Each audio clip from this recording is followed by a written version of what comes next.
Actually, we just create our own network. I feel like I need to buy a red wig so I fit in. It's 3 redheads against 1 brunette. My goodness. We're not against. I know. I am. I want to welcome you guys to In the Music Room and our first all-video interview with Miss Meredith Crawford. I'm not going to mistake that again. Yeah. It's not gonna happen again. Right. Meredith just did 10 great songs in here. It was great fun, and we're looking forward to her coming back in June of this year with Miss Heather Little, and I think 23rd of June or 22nd, somewhere in there. The 4th Saturday. Y'all look it up. It's worth it. So, Thank you. you know what I want to know? I want to Okay. know about you. Tell us where you're born and raised. Born and raised in Chandler. In Chandler. Still there. Well, I was born technically in Tyler, but then my parents put me in a cart and they drove me to Chandler to their house. And they're like, "Here, you're gonna live here for like ever, as long as we can keep you." And you're good with that. Yeah. And you can't get out. You just Yeah. can't get away. I've Well, lived it's there. home. Yeah. No, I've lived with my dad for like well over many years, like way past my limit. Like he should have kicked me out at 18, but like I came back. It's cheaper that way. And you have children. I have 2 children. And what are their ages? They are 8 and 9. Girls, boys? My oldest is a boy named Wyatt, and my youngest is a little girl named Annie. Oh, And Does she have red hair? they both have red hair. of course. Their daddy is flaming redheaded. Like his red is like, I mean, like what y'all were talking about carrots earlier. Like Carrot Top. Yeah. yes, so they were left no choice but to be redheaded. If they weren't redheaded, I was gonna be worried. Actually, you're cheating on me. It may not have been 9 years. Yeah, it would have been like yeah. As well as introducing Meredith, I want to introduce my partner, Miss Helen Kennedy. Helen Kennedy, Helen Treadway now. It used to be that's Helen right. Kennedy for a long time, yeah. Yeah, it's still And taking Miss some Barbara time. Moore, and I'm Randy Treadway, and we've got a cast of characters out here in the audience that is fun looking at. Yeah. And you guys, so y'all can make fun of us all you want to. Go ahead. I was just going to start off by asking you what made you want to write? When did you start? When did you pick up that guitar? I started playing guitar. I was doing Opry's for a long time when I started doing Opry's when I was maybe 11 or 12. And so I got enough tip money for my first Opry show that I made like $100 in tips. And so my mom took me to a little pawn shop and I found a little guitar that was like brand new. It was a Johnson guitar. And I bought a fake book, just a big fat Bible of country songs, and just learned how to play chords. I learned how to play some of my favorite ones, and after a while I was like, man, like, if all songs are just made of chords, like, oh my God, I should start writing. Like, I've got some interesting things to say, but anyways, at first, no, they were stupid, but but like, you have to start somewhere. So I think I wrote maybe my first song when I was 13 or 14, and I don't know what it was about. It was just probably about like kissing or something dumb. Yeah. Or whatever, but that's about it. Kissing's good, though. Yeah, no, it's about. I mean, most little girls write about love or what they think love is, or you know, but hopefully they're not too like focused in on that Disney kind of love. They're not like that's what love is, you know. But anyways, so now, when you hit that Opry and you made that first $100, was that kind of like a eye opener saying, I think I want to do this, or what? You know? Yeah, it was like eye opener for what? Like No, just for you. For know, you, let as you your know, hey, I think career I want path. to do this. Yeah, it was. I mean, I had a lot of family there that were like contributing, so it was like, you know, It's all I was right. really You got- thankful for that. You got But the still, money and they got the gift. well, So, How did you get to the Opry? I mean, my mother drove me. oh. I mean, how did they know about you? Like, how did I start auditioning and playing there? They it's the Gladewater Saturday Night Opry, so you go at like 4:30 on a Saturday. You audition. You do like a country cover, an old classic country. They do a lot of classic country, so I'm pretty sure I auditioned either with like You Ain't Woman Enough by Loretta Lynn or something, and then they say, hey, we want you on the show, and we're going to, give you can sing 3 songs on a Saturday night, and they book you, and you just start playing. And That's so cool. it's kind of it's a good thing for younger girls that want to start singing, and you can't go to a bar and go karaoke at that time in your life. You're underage. I'm not sure karaoke helps anyway. No, it doesn't. No. But I mean, I did a lot of karaoke too. I do my fair share of karaoke. But anyways, We all have, yeah. except for Randy.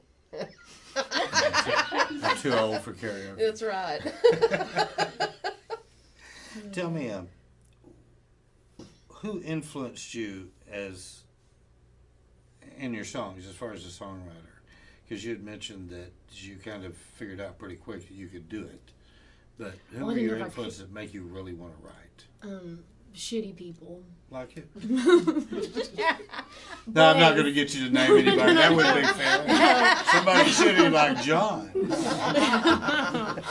No, I think that if you listen to enough music, I was a diehard, I loved country music, and I listened to enough of it, and I think I kind of understood the feelings of it enough that a lot of the times it's all, the environment that you're around, you're going to kind of mimic what you're hearing, but then through that you develop your own style. So I think mainly it was the singers that I was listening. I was a huge Tanya Tucker fan when I was growing up, from the time I was 13 until this day now.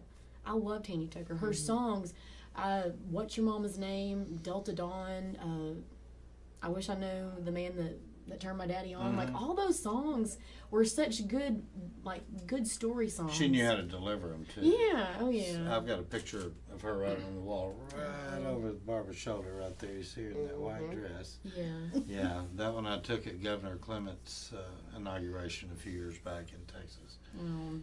She's amazing, and you're right. She's quite an influence. I think she's probably Delta Dawn's one of those silly little songs that hung out in the marketplace a long time, but it influenced a lot of singers because I've heard a lot of female vocalists say that song influenced them. Yeah, that one and Ode to Billy Joe. That song, Bobby Gentry. Again, a storytelling song. Yeah, they're storytelling songs, and I think actually, Mom, you remember Kelsey? Mom bought us a CD that was full of female storytelling songs and or just female classic country songs. Mom, you anyways. warped her mind. So. Yes. But I think that's Mommy wonderful, and I'm so glad that you have family that's supportive Right. of what you're doing and your Oh, passion yeah. for songwriting and music. Yeah, there's no way I would get to do this if I didn't have my mom and my dad and my sister even. They they have put up with so much crap for me. Everybody that does So anything bad. in music has to have It's a called support love. It's called love. It is love. I call it crap, but it's called love. So ultimately, where do you want to go with your music? Last time someone asked me this, I said, I just don't want to get knocked up. That was my answer. So I'm going to try I to give can a tell you better how answer. how you stop that. Yeah. It's aspirin. Right between the knees. Right, hold it between the knees. That's right.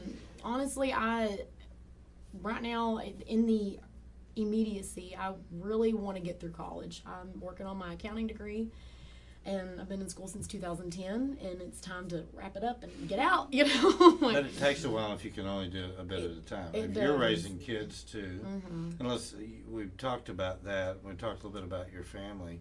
But let's talk about, you had mentioned earlier when we were doing the songs too, that you had a band.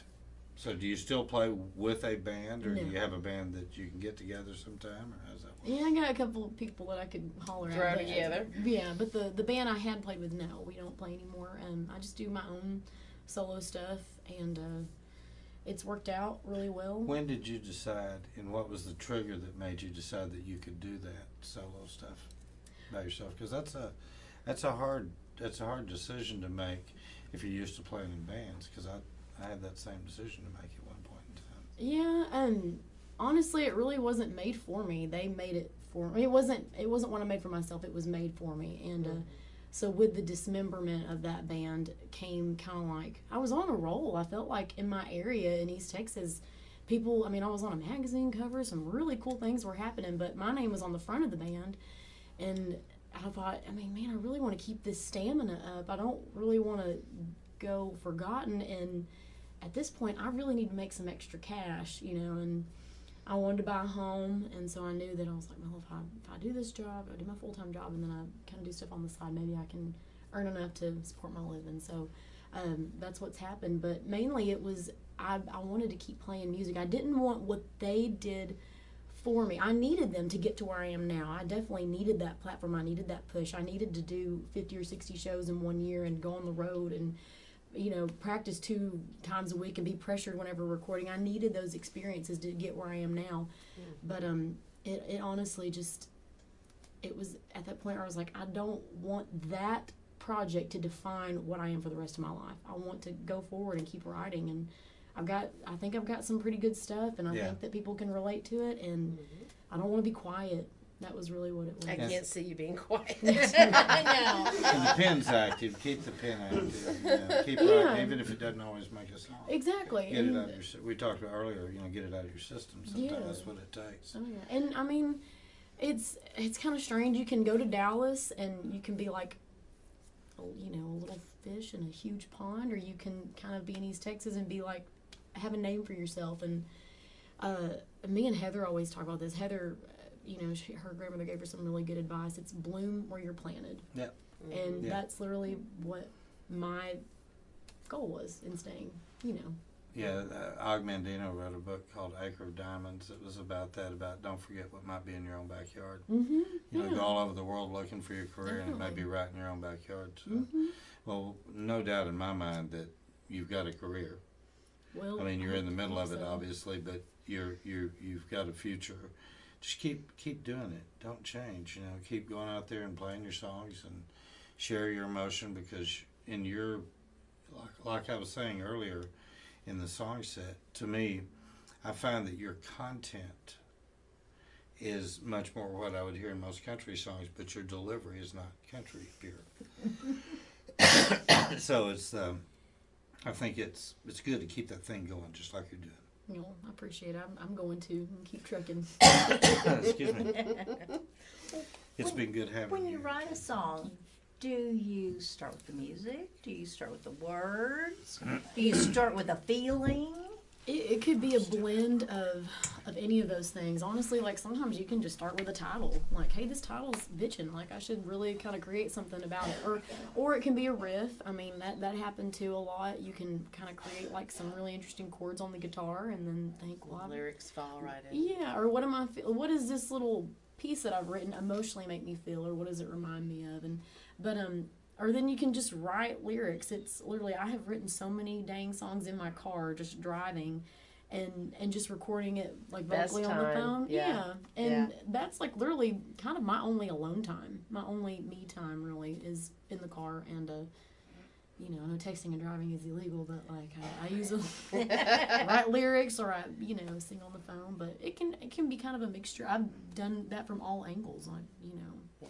So, do you see your children being inclined towards music and songwriting and singing? And I hope so, because like once they get a little bit older, like I don't know, I don't think they really know it, but like I really want to make them learn bass, learn guitar. Oh, you want to Like, create a band? we're going on the road, family kids. band. Well, now you might need a couple No. more kids to do. Yeah, I You have know. a full band, but Yeah. They definitely are musically inclined, and I mean, my daughter, even when she was little, she would sing like the Itsy Bitsy Spider like a beast. Like, yeah. I'm talking like pitch on, you know, she was great. But and Wyatt too. Wyatt's got a wonderful, and also I learned by playing by ear on the piano. I would try to just pick out a melody on the piano, and my son already does that. I'm watching him. I can teach him a little bit of something, but he has really good memorization, but he also kind of has good, like, he just has a good ear, and he's already starting to exercise that, and I really You can teach need him to- the progressions too. Yeah, You know, oh, if you yeah. can teach him those, boy, it just makes it lightning. Oh you yeah. know. Now Annie is a different story. It's got to be her idea to do it. Wyatt, you can tell him like, hey, let's jam. Okay, cool. You know, Annie's like,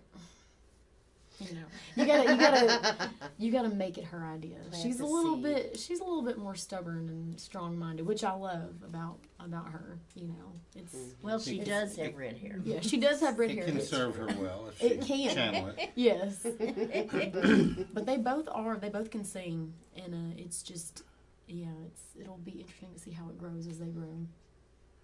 Well, I'm just glad you're here. It's good to have you here. And again, 23rd of June, you're going to be here with Heather, and Yes, that's sir. going to be a lot of fun. Lots of fun, lots of trouble. Any too. questions out there in the audience for this lady? Yes. Oh God. Oh, here we go. Chris, come on, give it to So the Troubadours song, was there any Cannonball Run influence in that? Huh? What? Do you have any idea what I'm talking about? No. Cannonball what? The question Cannonball was in Try Me, in the song Try Me, was there a influence from the movie Yes. Cannonball Run? That's the way I understood. No. I So I in didn't know that was a that movie. movie, they're running from somebody and they repaint their car so that they don't. Oh. That's what I thought you were talking about. This That whole is so time. funny. No. It's You fun. painted That's- it red, Grandam, painted it blue, and you just No. let us know in the long run that hey, yeah, I did kill the guy, but I also painted my car blue. Should have seen him. Was that what you were thinking? I don't know. I was wondering. That's hilarious. Now I need to watch that. Watch on Cannonball YouTube. Run. Yeah. It's a period piece. It's Yeah. like Smokey and the Bandit. It's like, I think Reno and I watched Smokey and the Bandit, and he said, I don't understand the running the curves to Georgia. I'm not getting that. And I was like, you'd have had to have been there. It's a time. It's a time thing. It's almost like the breaker, good buddy stuff. You still hear it out on the interstate if you've got the CBs, but that was a period piece. But anyway, it's been great having Meredith here. Yes. And I Thank want y'all to, for having I me. want you to come back anytime. Send us people who you know that you feel like need to be here with us Sure. and be a part of this. And I wanted to say one more Yes, thing to okay. Meredith. I don't know if you know about all the festivals like Wildflowers and a lot of the songwriting things, Kerrville and things like that. Oh yeah. I would love for you to explore that. I think you should enter some of your songs and try it out, if you have that opportunity, because that will really help you network and it will help you grow as a songwriter as well Yeah. and get, connected. because you got to get You out of need East to- Texas you too. need You to be got known. to I play. Yeah. It's good to have home base where where you live, where you love, but it's in order to get more known, and I would love to see you be more known. Yeah. Because I you've need got- to do those. Yeah, expand it. Just a Yeah. thought. You don't That's a you good belong point. out in the middle of that marketplace that's out there for the Definitely. singer-songwriter Thank you. community. So, Appreciate just it. don't be afraid to jump in because it's a subjective market. It's not the song is good. Well, it's good to one person.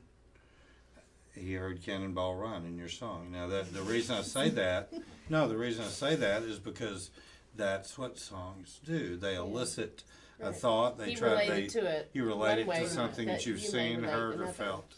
Right. So I mean, that's really the way songs touch, and the way we touch each other with songs is it draws out a memory, a thought, or it places something in that we might like to do, like kill that. No.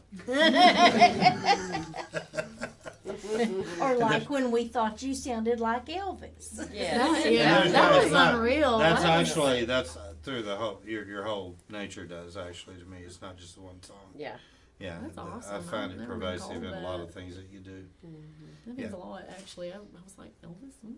So anyway, Barbara, thank you too. Thanks for being here, Gene, and all you guys out in the audience, Gabby and Reno, and Helen. Thank you for being my partner in life and in the show. And Meredith, More than welcome. Meredith Crawford's in the music room. God bless y'all. Have This a is good really evening. awkward for a photo op, isn't it? With my elbow up. It's all this redhead stuff together.